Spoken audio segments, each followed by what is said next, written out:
രാവിലത്തെ പരിപാടി എന്താ വെച്ചിട്ടുണ്ടെങ്കിൽ ചെറിയൊരു ബിരിയാണി പരിപാടിയാണ്. ഒരു തട്ടിക്കൂട്ട് ബിരിയാണിയാണ്. കുറച്ച് ചെമ്മീൻ കിട്ടിയപ്പോൾ അതുകൊണ്ട് ചെറിയൊരു ബിരിയാണി ഉണ്ടാക്കുന്ന വിചാരിച്ചു. അപ്പോൾ സവാളയൊക്കെ നന്നായിട്ട് വഴറ്റിയതിന് ശേഷം ഇഞ്ചി വെളുത്തുള്ളി ഇട്ടു, പച്ചമുളക് ഇട്ടില്ല, പിന്നെ തക്കാളിയും കൂടെ ഇട്ടിട്ട് നന്നായിട്ടൊന്ന് വഴറ്റിയെടുത്തു. അത് അവിടെ നിന്ന് വഴറ്റി വരുന്നതിൻ്റെ മുന്നേ ഇപ്പോഴത്തെ അടുപ്പിൽ ഞാൻ അരി ഇടാൻ വിചാരിച്ചു. ഞാൻ നെയ്യ് ഒഴിച്ചിട്ടില്ല. നെയ്യ് ഇഷ്ടമില്ലാത്ത കുറച്ച് പേരൊക്കെ ഇവിടെ ഉണ്ട്, അതുകൊണ്ട് നെയ്യ് ഒഴിച്ചില്ല. പിന്നെ നമ്മൾ എണ്ണ ഒഴിച്ചിട്ട് അതിനകത്തേക്ക് മസാലസും പിന്നെ നമ്മളെ ഉള്ളി ഇട്ട് നന്നായിട്ടൊന്ന് വഴറ്റിയ ശേഷം ഒരു ഗ്ലാസ് അരിക്ക് 1.5 ഗ്ലാസ് വെള്ളം എന്നുള്ള രീതിയിൽ ഞാൻ കുറച്ച് വെള്ളമൊക്കെ എടുത്ത് ഒഴിച്ചിട്ടുണ്ട്. ഞാൻ ഇതിനകത്ത് കുറച്ച് ഉപ്പും കൂടെ ഇട്ട് തിളയ്ക്കട്ടെ. അപ്പോഴേക്കും ഞാൻ അതേ മസാലയിനകത്ത് കുറച്ച് മുളക് പൊടി, മഞ്ഞൾപ്പൊടി, പിന്നെ കുറച്ച് ഗരം മസാല, കുറച്ച് കുരുമുളക് പൊടി ഇട്ടിട്ടൊന്നും ഇളക്കി കൊടുക്കുന്നുണ്ട്.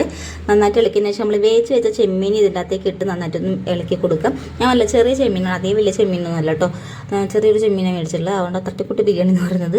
അപ്പോൾ ഇതേ ഞാൻ അരിയൊക്കെ ഇട്ടിട്ടുണ്ടായിരുന്നു. അരി ഇടുന്ന വീഡിയോ എടുക്കാൻ പറഞ്ഞു. അപ്പോൾ അരി അവിടെ നിന്ന് റെഡി ആവട്ടെ.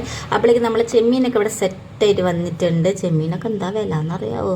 അപ്പോൾ അതേ നമ്മൾ റൈസും കൂടെ റെഡി. ഞാൻ ദമ്മിട്ടില്ല, കാരണം ഇവിടെ ദമ്മിട്ടിട്ട് ഇങ്ങനെ മിസ്സായിട്ട് ഗ്രേവി കഴിക്കുന്ന ഇഷ്ടമില്ലാത്തതുകൊണ്ട് ദമ്മിട്ടില്ല. നമ്മൾ മല്ലിയിലയും പിന്നെ കുറച്ച് മുന്തിരിയും പിന്നെ കുറച്ച് ഉള്ളി വയറ്റതൊക്കെ ഇട്ടു.